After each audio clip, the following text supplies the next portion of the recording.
Now, we've spent a lot of time on work, right?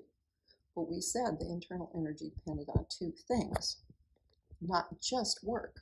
So what's this other thing? The Q, the heat. Now I have to think about this because I always think of, whenever I think of heat, I think of temperature, and yet I probably shouldn't. They're not exactly the same thing.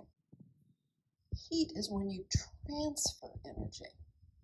And if you have two things that are different temperatures and they touch, they're going to transfer energy. If you pick up a hot pan, that hot pan, you're going to feel it because it is transferring energy into your fingertips. So these delta E, the change in internal energy, has to do with both the heat and the work. When energy is transferred as heat and there's no work processes occurring, then delta E will just be Q. How can I make sure there's no work happening? I could do it all in outer space where the pressure is zero. Probably not very good idea. The other way is to make sure there's no volume change. A lot of times there's no volume change in what we do. But in any case, if the energy is leaving the system as heat, if you say, hey, that got hot, you are feeling the heat leaving the system. You're feeling it enter your system, leaving that system. So the internal energy of the system is going down because it's giving the heat up to you. So this is exothermic. If something's exothermic, it's losing energy, giving it up to the surroundings. And endothermic is when you say, it feels like it's getting colder. Well, no, it's pulling heat out of you. That's what you're feeling, is the heat leaving you. So it's pulling the heat into itself. And the internal energy is going to go up in that case because it's an endothermic thing. Here's an example of where you have some sort of a heat transfer between these reddish particles, which are the hot, fast-moving particles. See how big the arrows are going with them? And over here we have slow, cold-moving particles. But if these guys moving fast hit somebody who's going slow, they're going to speed it up. So it just flows through. And this is thinking about it in terms of the atomic level. This heat transfer is occurring because these things that are moving rapidly come in contact with things that are moving slowly, and they jostle enough to get them moving faster too. And of course, the fast ones then are gradually slowing down as they increase the energy they've transferred to the slower particles. Ah, yes, the calorie. Now, here's the thing about the calorie. It gets used in a lot of different fields. And if you see calorie with a lowercase c, then it means it's the amount of energy that will raise the temperature of 1 gram of water by 1 degree Celsius. That is not much energy. In fact, what you see listed on the labels of your cereal or whatever, that calorie has a capital C on it, which means it's actually a kilocalorie. Not the least bit confusing, right? This is part of the reason why in physics and in chemistry, a lot of times instead of talking about calories, we will talk about joules, because then there will be no confusion between whether that's a lowercase c or an uppercase c. It's in joules and we're done with it, okay? And this is an exact number, so you don't have to worry about saying that it's only 4 sig figs. It can be as many sig figs as it needs to be. Everything else in the problem is going to be what determines what the number of sig figs is. So the joules are always used by the physicists. The chemists go back and forth. And if you go off to biochem or biology, they tend to use calories more often. And you can see why. This is a really nice definition. 1 calorie, 1 gram, 1 degree Celsius. That's really nice. Now, this chapter is really about the first law of thermodynamics. There are 2 other laws of thermodynamics, but you'll learn about them in Chem 10, not here in Chem 2. We've been talking about transfer of energy as either work or heat, not at the same time.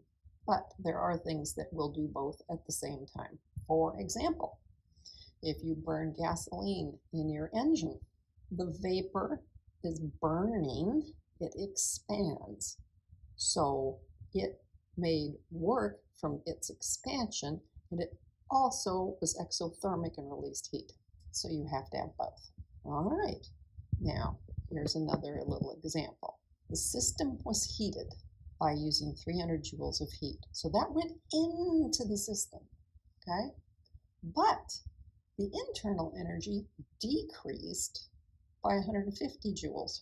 Calculate W. Was work done on the system or did the system do work? Okay, so let's think about this for just a second. I put in heat. So Q here was a positive 300, but the internal energy was a negative 150. So this is negative 150, while this is a positive 300. Calculate W. Oh, well then that must be a negative 450, right?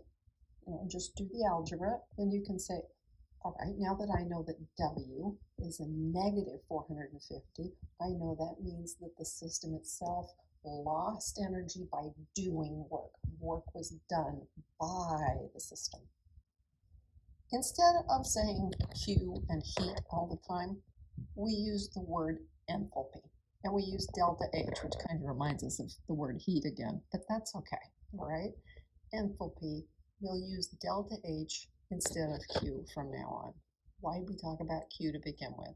I'm sorry, it's just because there are lots of other sciences that also involve themselves with thermodynamics and not just chemistry, and they usually use Q. But here we have delta H enthalpy. Now here is an example. This is open to the atmosphere, which means it's at the constant pressure of the atmosphere. Okay, so if you see this verbiage, you should be thinking, oh, it's got a constant pressure. Then we are not going to be worried too much, right? The heat released or absorbed will be the enthalpy of the system. Okay, I just got through saying delta H equals Q. Okay, if delta H is less than 0, okay, so it's a negative number, then it gave up heat, which means it's exothermic. It gave the heat to the exterior, its surroundings. And delta H is positive for an endothermic reaction. It's a positive number because its internal energy will be going up because it's taking heat from the outside and incorporating it into itself. Okay? Delta H follows the first law, even without any work term. Okay? I'm just not even worry about the work anymore. We can just say delta H. So here we have, just working with delta H, the amount of enthalpy before and after. If it gives up this amount of heat, it must have lost this much. This is just a statement of the law of conservation of energy. So an exothermic reaction, enthalpy of the system will now be less after it gave heat to the exterior. Now we can examine some places where we use enthalpy. Physical changes, that is to say, if you're changing from a gas to a liquid or a liquid to a solid or any of those types of changes, those physical changes are phase changes. And to much of an extent, they talk about how far apart the molecules are then. If you are vaporizing something, it's going to require more energy in order to get away from those intermolecular attractions. And that's an endothermic process. It requires heat to be put into the system. Okay? You're going to have to put energy into the system to get those things apart because they are attracted to each other. So to get them apart, you have to spend the energy to get them apart. On the other hand, freezing, so now we're going to go to something that's less active. When it was liquid, they were jostling around each other. They were close, but they were moving across each other. Freezing, they stop moving. How are you going to get them to stop moving? You're going to take their energy. So this is exothermic. The energy went outside of the substance itself. The energy had to be given off so that more intermolecular attractions can happen and hold things in place. Now, phase changes, generally speaking, they're happening at constant pressure. We're not busy adding pressure or putting a vacuum on it. It's just because of the changes in the enthalpy then. Enthalpies of vaporization are always positive because we had to put energy in to break the attractions.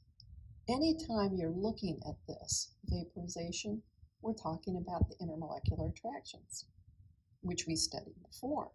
So some of them are very strong, remember, like hydrogen bonds are very strong intermolecular forces. And so anything that has hydrogen bonds is going to have higher enthalpy of vaporization. That's why it takes so much energy to boil water. So a phase change, when you're going from solid to a liquid, that's called the enthalpy of fusion, okay? And you'll see FUS down here, enthalpy of fusion. How do I figure it out? Well, it's going to be the enthalpy of whatever the substance was as a liquid minus the enthalpy of the same stuff as a solid.